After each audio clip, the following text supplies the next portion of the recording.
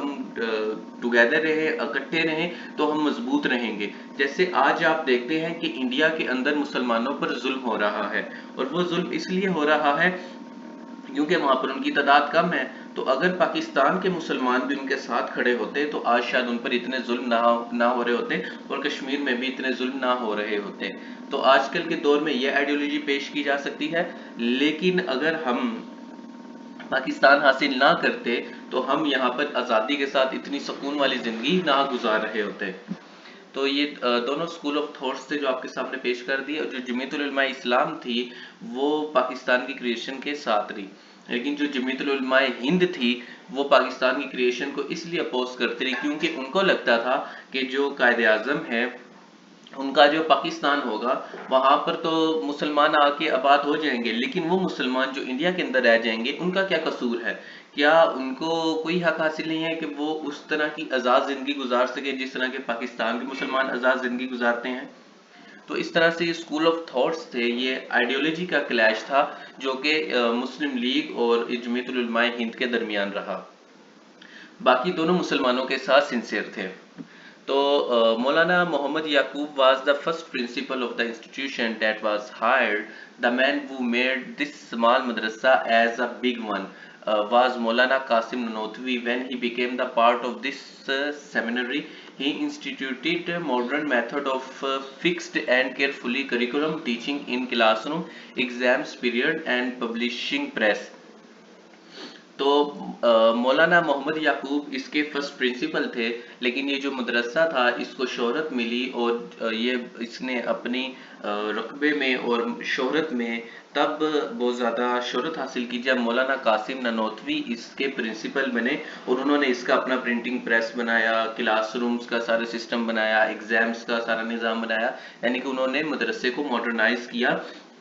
انہوں نے class rooms بنائے، انہوں نے ایک کریکولم بنایا جسے سلیبس کہتے ہیں، اور اس سلیبس کے ایگزامینیشن کے لیے ایگزامز وغیرہ کو سیٹ کیا اور اپنا پبلشنگ پریس بنایا تاکہ ان کا جو کریکولم ہے اور سلیبس ہے وہ وہاں پر پبلش ہو سکے۔ اور اس مدرسے نے بہت سارے لیڈرز پیدا کیے جنہوں نے آگے چل کر مسلم امہ کے ایک حصے کو لیڈ کیا۔ تو یہ دارالعلوم دیوبند جو ہے یہاں پر ایک اسکول آف تھاٹ کو اسٹڈی کروایا جاتا ہے جس کو دیوبندی اسکول آف تھاٹ بھی کہتے ہیں، یعنی کہ یہ حنفی اسکول آف تھاٹ ہے اور پھر حنفی میں دیوبندی اسکول آف تھاٹ ہے۔ حنفی کے اندر ایک دیوبندی ہے اور ایک بریلوی ہے، خیر ان کا آپس میں کچھ زیادہ کلیش نہیں ہے، لیکن میں اس بارے میں بات نہیں کرنا چاہتا، مجھے یہ لوگ ہٹ لسٹ کے اوپر لے کر آ رہے ہیں۔ خیر تو اس کے اندر جو دیوبندی اسکول آف تھاٹ ہے اس کو زیادہ اسٹڈی کروایا جاتا ہے۔ 1893 کے اندر Dar ul Ifta was established under the supervision of Mufti Aziz ur Rahman to provide religious, social and economical guidance to the Muslims. تو 1893 کے اندر دارالافتاء کو اسٹیبلش کیا جاتا ہے جس کو لیڈ کرتے ہیں مفتی عزیز الرحمان، جس کے اندر معاشرتی گائیڈنس دی جاتی ہے مسلمانوں کو۔ Its main work was translation of Quran, one translation was done by Mahmood Hasan. تو ان کا مین مقصد یہ تھا کہ قرآن کو ٹرانسلیٹ کیا جائے اور عام عوام کی فہم کے مطابق اس کو ڈھالا جائے۔ تو پیٹرن آف ایجوکیشن کیا تھا؟ پیٹرن آف ایجوکیشن یہ تھا کہ Deobandi curriculum is based on 17th century Indo Islamic syllabus known as Dars Nizami. درس نظامی آج بھی بہت سارے مدارس کے اندر چل رہا ہے، جس کے اندر کیا ہوتا ہے کہ آپ کو اسلامک لا پڑھایا جاتا ہے جس کو شریعہ کہتے ہیں، اور پھر آپ کو اسلامک معاملات پڑھائے جاتے ہیں جسے فقہ کہتے ہیں، اور آپ کو ٹریڈیشنل اسلامک اسپرچویلٹی پڑھائی جاتی ہے جسے تصوف کہتے ہیں۔ تو جو پیٹرن آف ایجوکیشن تھا وہ 3 بنیادوں کے اوپر تھا، اس کی یعنی کہ بیسک پارٹس تھے۔ پہلا تھا اسلامک لا یعنی کہ شریعہ، پھر فقہ پڑھایا جاتا تھا اور اس کے علاوہ تصوف بھی پڑھایا جاتا تھا۔ The current syllabus consists of 4 stages. The first 3 stages can be completed in the total of 8 years, and the final stage is postgraduate stage where the students specialize in a number of advanced topics such as science of hadith, fiqh and so on. یعنی کہ جو ان کا پڑھانے کا طریقہ تھا وہ 4 stages پر تھا، جس میں سے جو پہلی 3 سٹیجز تھی وہ 8 سال میں مکمل ہوتی تھی، جس کے بعد کسی شخص کو عالم کہا جاتا تھا، اور جو باقی فردر ایک سٹیج باقی تھی وہ کسی ایک چیز کے اندر اسپیشلائزیشن ہوتی تھی، چاہے وہ شریعہ کے اندر اسپیشلائزیشن ہو، چاہے وہ فقہ کے اندر اسپیشلائزیشن ہو، چاہے وہ تصوف کے اندر اسپیشلائزیشن ہو۔ تو وہ جو اسپیشلائزیشن ہوتی تھی فقہ کے اندر یا شریعہ کے اندر، تو وہ جو اسپیشلائز ہوتا تھا اس کو مفتی کہہ دیتے تھے، یعنی کہ وہ فتویٰ دینے کے قابل ہے۔ ایمز اینڈ آبجیکٹیوز، ان کا ایمز یہ تھا کہ providing comprehensive information to the Muslim about their religion and making arrangement for teaching of Quran, tafsir, hadith etc۔ Number 1 یہ تھا کہ مسلمانوں کو ان کا دین سکھایا جائے جس میں ان کو قرآن، تفسیر، حدیث وغیرہ بارے میں پڑھایا جائے۔ پھر کیا ہے، invoking the spirit of Islam among the student, کہ اسٹوڈنٹس کے اندر اسلامک یعنی ان کو اسلام سکھایا جائے، ان کے اندر اسلام کی روح پیدا کی جائے، ان کے اندر اسلام کے بارے میں جو صحیح تعلیمات ہیں وہ پیدا کی جائیں۔ پھر ہے پروپاگیشن اینڈ ٹیچنگ آف اسلام، کہ اسلام کی تعلیمات دی جائیں اور اس کو پھیلایا جائے، یعنی کہ دوسرے لوگوں کو بھی اسلام کی دعوت دی جائے، یعنی کہ اس طرح کی نوجوان نسل بنائی جائے جو کہ اسلام کو اچھے طریقے سے جانتی ہے تاکہ وہ آگے اسلام پھیلا سکیں۔ پھر ہے preserving the freedom of thoughts and knowledge, کہ جو تھاٹس ہیں، خیالات ہیں، جو نالج ہے، علم ہے، اس کو پریزرو کیا جائے تاکہ پریزرو کرنے کا فائدہ یہ ہوتا ہے کہ یہ مشکل حالات میں کام آئے گا، یعنی کہ جب مسلمانوں کے اوپر مشکل حالات آئیں گے اور اگر کسی طریقے کی وجہ سے مسلمان زوال کا شکار ہوتے ہیں تو یہ لوگ اسلام یعنی کہ اسلامک ایجوکیشن رکھتے ہوں گے تو یہ عام مسلمانوں کو گائیڈ کر سکیں گے۔ Establishment of Arabic institution for the propagation of Islam, تو یہاں پر ایک اسلامک انسٹیٹیوشن بنایا گیا تاکہ اسلام کو پھیلایا جا سکے، یعنی کہ جو عربی ہے تاکہ ہم عرب دنیا کے ساتھ بھی کانٹیکٹ میں رہ سکیں، رابطے میں رہ سکیں اور ہم ان کے ساتھ اچھے طریقے سے کمیونیکیشن کر سکیں اور ان کے سکول آف تھاٹس اور اپنے سکول آف تھاٹس کا تبادلہ کر سکیں، ایک اچھی کمیونیکیشن ڈیولپ کر سکیں، جس کی وجہ سے ہمارا جو مائنڈ ہوگا وہ اور زیادہ ایکسپینڈ کرے گا، ہمارے پاس اور زیادہ تھاٹس ہوں گے، ہمارے پاس ہماری جو تھنکنگ ابیلٹی ہے وہ پہلے سے زیادہ ہوگی اور اس سب کی مدد سے ہم اسلام کو آگے پھیلا سکیں گے۔ تو ہمارے پاس ہے impact of Darul Uloom Deoband. Many Islamic schools in India, Pakistan, Bangladesh, Afghanistan, United Kingdom, South Africa and other parts of the world are theologically linked to Darul Uloom Deoband. Deobandi graduates establish many seminars around the world such as Darul Uloom Sabilul Islam in Hyderabad, India, Madrasa Inamiya تو ہمارے پاس یہاں پر آتا ہے کہ جو Islamic world میں جو India, Pakistan, بنگلہ دیش، Afghanistan, United kingdom, South Africa کے اندر انہوں نے اپنے مدارس قائم کیے تاکہ وہاں پر اسلامک ٹیچنگز کو عام کر سکے، اور اس کے علاوہ یہ پوری دنیا میں سیمینارز کرتے تھے تاکہ اسلامک تعلیمات کے بارے میں دنیا کو آگاہ کیا جا سکے، جس میں دارالعلوم کراچی یعنی کہ جو ان کے مدرسے میں ہے ان میں دارالعلوم کراچی ہے، جامعہ اشرفیہ لاہور ہے، جامعہ ضیاء القرآن ہے جو المعروف باغ والی مسجد فیصل آباد کے اندر موجود ہے۔ تو recent development of Darul Uloom Deoband یہ ہے کہ انہوں نے قادیانیت کے خلاف بہت زیادہ کام کیا۔ تو قادیانیت جو ہے وہ یہ ہے کہ وہ احمدیہ فرقہ جو ہے جو کہ اسلام کا ایک فرقہ تصور کیا جاتا ہے، لیکن جبکہ وہ اسلام سے باہر ہیں۔ وہ اسلام سے باہر اس لیے ہیں کیونکہ وہ آپ صلی اللہ علیہ وسلم کو اللہ تعالیٰ کا آخری نبی نہیں مانتے، لیکن وہ پھر بات کو اس طرح سے گھماتے ہیں کہ ہم حضرت عیسیٰ کا جو نزول ہے وہ کسی ایک عام شخص کے اندر ہو جائے گا تو وہ اللہ کے نبی کے طور پر سامنے آ جائے گا، وہ اصل میں خلافت رکھتا ہوگا آپ صلی اللہ علیہ وسلم کی، نعوذ باللہ، جبکہ ایسا نہیں ہے۔ ہمارے ایمان کا حصہ یہ ہے کہ حضرت عیسیٰ علیہ السلام آسمان پر اٹھائے گے اور وہ اسی حالت میں اسی عمر میں واپس آئیں گے اور آپ صلی اللہ علیہ وسلم کو اللہ تعالیٰ کا نبی مانتے ہوئے ان کی ٹیچنگز کو آگے لے کے چلیں گے اور امام مہدی کے ساتھ وہ جہاد کریں گے اور دنیا کے اندر امن قائم کریں گے۔ امن قائم کرنے کا مطلب یہ ہے کہ جو سسٹم ہوگا دنیا کا وہ اسلامک ہوگا، باقی ہر ایک کو آزادی ہوگی اپنا دین فالو کرنے کی، لیکن جو دنیا میں شر پھیلانے والے عناصر ہیں، جو دنیا میں فساد کرتے ہیں، ان کا وہ خاتمہ کریں گے۔ خیر آگے بڑھتے ہیں۔ یہ recent development of Darul Uloom Deoband یہ تھی کہ انہوں نے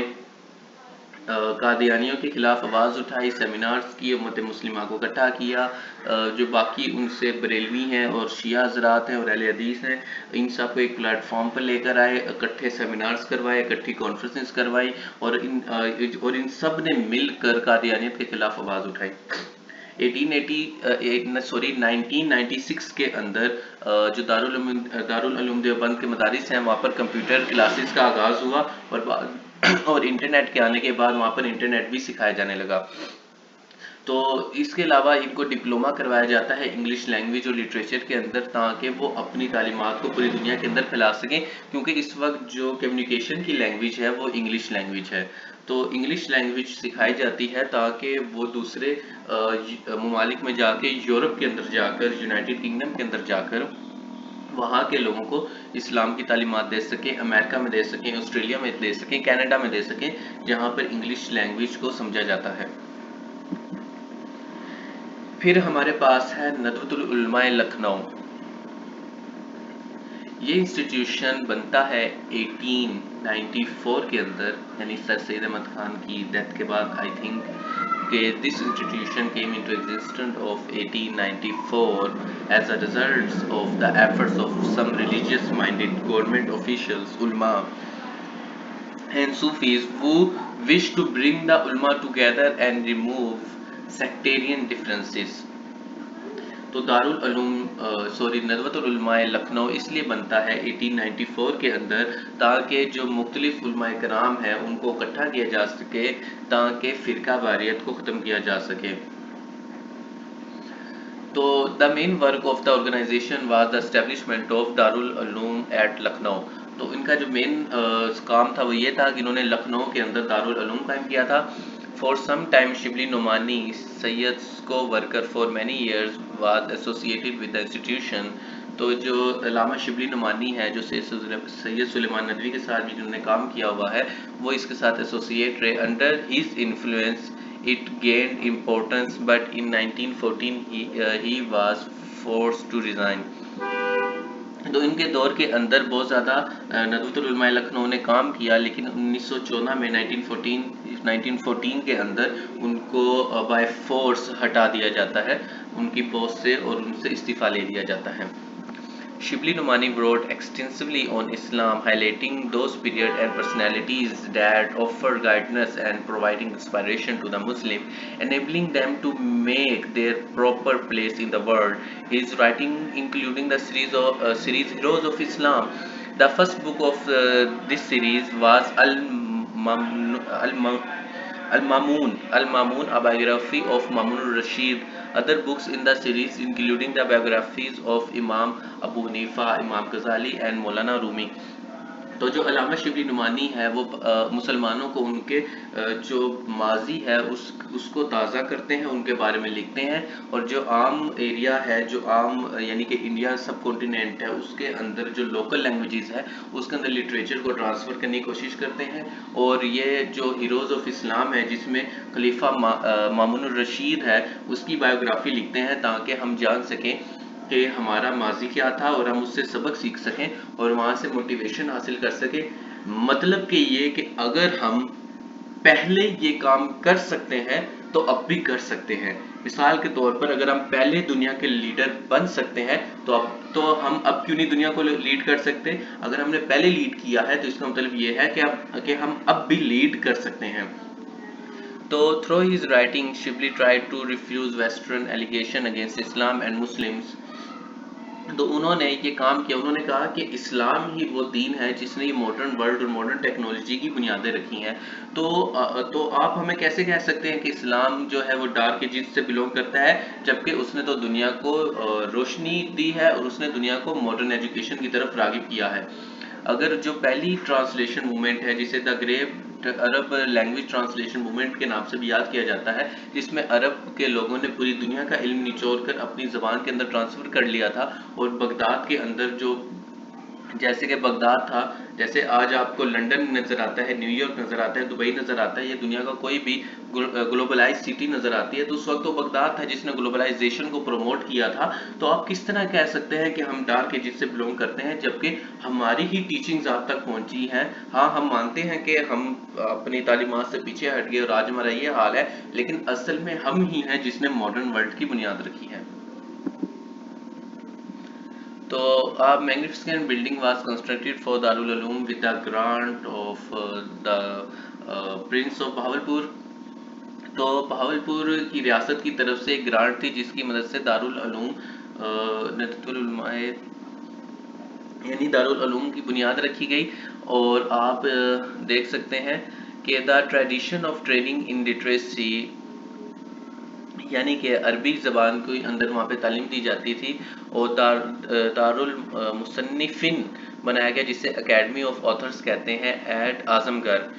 تو اعظم گڑھ کے اندر ندوہ کی طرف سے ایک اکیڈمی آف آتھرز بنائی جاتی ہے جہاں پر آتھرز آتے ہیں لکھتے ہیں اور ان کا کام کو پبلش کیا جاتا ہے. یہاں پر آپ دیکھ سکتے ہیں کہ یہ علامہ اقبال ہے اور یہ سید سلیمان ندوی ہیں اور دونوں اکٹھے ہیں اور یہ ان کا افغانستان کا ٹور ہے. تو ہمارے پاس ہے سید سلیمان ندوی. یہ سید سلیمان ندوی 22 نومبر 1884 کے اندر پیدا ہوتے ہیں اور 22 نومبر 1953 کے اندر وفات پاتے ہیں. اور یہ ایک پاکستانی ہسٹورین رائٹر ہیں اسکالرز ہیں اور ان کا حصہ جو ہے وہ برٹش انڈیا کے اندر بھی رہا ہے، یعنی کہ انہوں نے برٹش انڈیا کے اندر بھی زندگی گزاری ہے اور پاکستان کے اندر بھی زندگی گزاری ہے۔ تو یہ سیرت النبی کے کوآتھر ہیں تو سید سلیمان ندوی جو ہے، علامہ شبلی نعمانی جو ہے اور سید سلیمان ندوی جو ہے، انہوں نے مل کر ایک ہیوی والیومز کے اوپر آپ صلی اللہ علیہ وسلم کی زندگی کی بائیوگرافی لکھی تھی، جس کے جو پہلے 2 پارٹ ہیں وہ علامہ شبلی نعمانی نے لکھے تھے اور باقی سید سلیمان ندوی نے لکھے تھے، کیونکہ وہ ان کے کام کو لے کے آگے بڑھے تھے ان کی ڈیتھ کے بعد۔ تو ان کے جو والد تھے ان کا نام تھا حکیم سید ابو الحسن، وہ ایک صوفی تھے اور اس کے علاوہ وہ کافی زیادہ انفلوئنس تھے۔ تو Sulaiman Nadvi was influenced by Shibli Nomani, تو یہ جو سید سلیمان ندوی ہیں یہ علامہ شبلی نعمانی سے بہت زیادہ انفلوئنس تھے لکھنؤ میں، and in 1906 he graduated from Nadawa. In 1908 Nadvi was appointed as the instructor of modern Arabic and theology at Darul Uloom Nadawa. اس کے علاوہ وہ ابو الکلام آزاد کے ساتھ بھی کام کرتے رہے۔ تو جو علامہ شبلی نعمانی ہے ان کی جو اگر کہا جائے کہ 2 مین پرسنالٹیز کون سی ہے جو انہوں نے تخلیق کی، تو وہ ایک تو ہیں سید سلیمان ندوی اور دوسرے ہیں ابو الکلام آزاد۔ ابو الکلام آزاد وہی جو کہ کانگریس کے بہت بڑے لیڈر کے طور پر کام کرتے رہے ہیں اور انڈیا کے میرے خیال سے پہلے ایجوکیشنل منسٹر بھی تھے۔ تو ابو الکلام آزاد اور سید سلیمان ندوی جو ہیں انہوں نے اکٹھے بھی کام کیا، اور یہ یعنی کہ سید سلیمان ندوی اور ابو الکلام آزاد یہ کافی عرصہ اکٹھے کام کرتے رہے، اور یہ دونوں شاگرد تھے کس کے، علامہ شبلی نعمانی کے۔ تو ہم یہاں پر دیکھ رہے تھے سید سلیمان ندوی اور اب ان کی پڑھتے ہیں کنٹریبیوشن ٹو اسلامک لٹریچر۔ تو انہوں نے عمر خیام کے نام سے ایک کتاب لکھی جو کہ پرشین پوئٹ تھا، اس کو انہوں نے اس کی کیا کیا، انالیٹیکل انالیسس کیا۔ پھر انہوں نے ہندو مسلم یونٹی کے لیے کام کیا اور انہوں نے کہا کہ اردو کی بجائے ہمیں اس کو نام دینا چاہیے ہندوستانی، تاکہ ہم یہاں پر اتحاد قائم کر سکیں اور اکٹھے رہ سکیں۔ اس کے علاوہ سید سلیمان ندوی نے دارالمصنفین کی بنیاد رکھی جہاں پر اعظم گڑھ کے اندر، تاکہ دنیا بھر سے رائٹرز آئے اور وہاں پر وہ اپنے کام کو یعنی کہ بک کی فارم میں لکھیں اور اس کو پبلش کروایا جا سکے۔ اور جو پہلی بک تھی وہ تھی ارد القرآن جو کہ 2 والیوم کے اوپر تھی۔ اور ان 1950 کے اندر جو ندوی تھے وہ کراچی کے اندر آ کے سیٹل ہو گئے اور 69 کی ایج میں ان کی ڈیتھ ہو جاتی ہے 22 نومبر 1953 کے اندر۔ آگے ہمارے پاس ہیں علامہ شبلی نعمانی۔ علامہ شبلی نعمانی جو ہیں وہ 3 جون 1857 کے اندر پیدا ہوتے ہیں اینڈ 18 نومبر 1914 کے اندر ان کی ڈیتھ ہو جاتی ہے۔ یہ اسلامک اسکالر ہے جو کہ انڈین سب کانٹیننٹ کے اندر اسلامی تعلیمات پڑھاتے ہیں برٹش راج کے اندر۔ تو یہ ان کی ایک شارٹ سی بایوگرافی لکھی ہوئی ہے۔ ہی واز بورن ایٹ بنداول ان اعظم گڑھ district of present day Uttar Pradesh. تو اتر پردیش کا جو اعظم گڑھ ہے جسے یو پی کہتے ہیں وہاں پر ان کی پیدائش ہوتی ہے، اور he is also known for the founding the Shibli National College in 1883 کے اندر and Darul Musannifin house of writers ان اعظم گڑھ۔ تو Nomani was scholar in Arabic, Persian, Turkish and Urdu language. تو یہ بہت ہی یونیک کمبینیشن ہے جس میں آپ کو پہلے تو ہے یعنی کہ عربی اور فارسی تو کامن تھا لیکن ان کو ترکی زبان بھی آتی تھی۔ He collected much material on the life of the Prophet of Islam Muhammad صلی اللہ علیہ وسلم and write first volume of the planned work the سیرت النبی۔ تو جو علامہ شبلی نعمانی ہے وہ سیرت النبی صلی اللہ علیہ وسلم کے پہلے 2 والیوم لکھتے ہیں، لیکن جو باقی کے والیوم ہیں وہ سید سلیمان ندوی لکھتے ہیں، کیونکہ علامہ شبلی نعمانی جو ہے ان کی ڈیتھ ہو جاتی ہے اور ان کے کام کو آگے بڑھاتے ہیں سید سلیمان ندوی، اور وہ ان کے باقی کے 5 والیوم لکھتے ہیں۔ تو پہلے 2 والیوم لکھے تھے علامہ شبلی نعمانی نے اور باقی کے 5 والیوم لکھے تھے سید سلیمان ندوی نے۔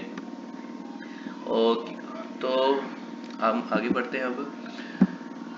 Nomani was born into a Muslim Rajput family. اچھا، تو یہ بہت ہی انٹرسٹنگ بات ہے کہ شیو راج سنگھ جو تھے ان کے آباء و اجداد وہ مسلمان ہوتے ہیں، اور اس کے بعد جو شبلی نعمانی ہے وہ راجپوت فیملی سے تھے، اور اس کے علاوہ ان کا جو بڑے بھائی تھے یعنی ان کے جو بھائی تھے شیخ حبیب اللہ سوری ان کے جو چھوٹے بھائی تھے وہ لندن جاتے ہیں، وہاں سے تعلیم حاصل کرتے ہیں اور بیرسٹر ان لا کے طور پر واپس آتے ہیں اور علی گڑھ الہ آباد ہائی کورٹ کے اندر کام کرتے ہیں۔ لیکن جو علامہ شبلی نعمانی ہے وہ ٹریڈیشنل اسلامک ایجوکیشن حاصل کرتے ہیں، اور Nomani was named after Abu Bakr al Shibli who was a Sufi saint and a disciple of Junaid Baghdadi, یعنی کہ جنید بغدادی کے جو سلسلے میں سے آتے ہیں ابو بکر الشبلی، ان کے نام کے اوپر ان کا نام علامہ شبلی نعمانی رکھا جاتا ہے، اور ان کو ابتدائی تعلیمات دلائی جاتی ہیں اسلامک، تاکہ یہ اسلامک اسکول آف تھاٹ سے اچھے طریقے سے واقف ہو جائیں۔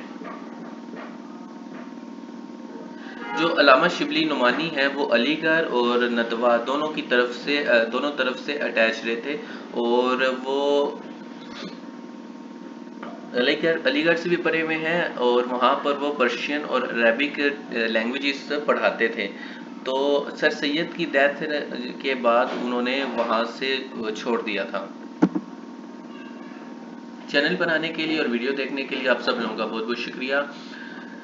میں امید کرتا ہوں کہ آپ کو یہ کنٹریبیوشن پسند آئے گی۔ اللہ حافظ۔ اگر آپ کو ویڈیوز پسند آتی ہیں تو لائک شیئر کمنٹ کریں، اور اگر آپ کا کوئی سوال ہے، یعنی کہ اگر آپ کے مائنڈ کے اندر کوئی ڈاؤٹ ہے اور اگر آپ سوال کرنا چاہتے ہیں تو آپ نیچے کمنٹ باکس کے اندر لکھ سکتے ہیں، اور آپ کے سوال کا جواب انشاءاللہ تعالی دیا جائے گا۔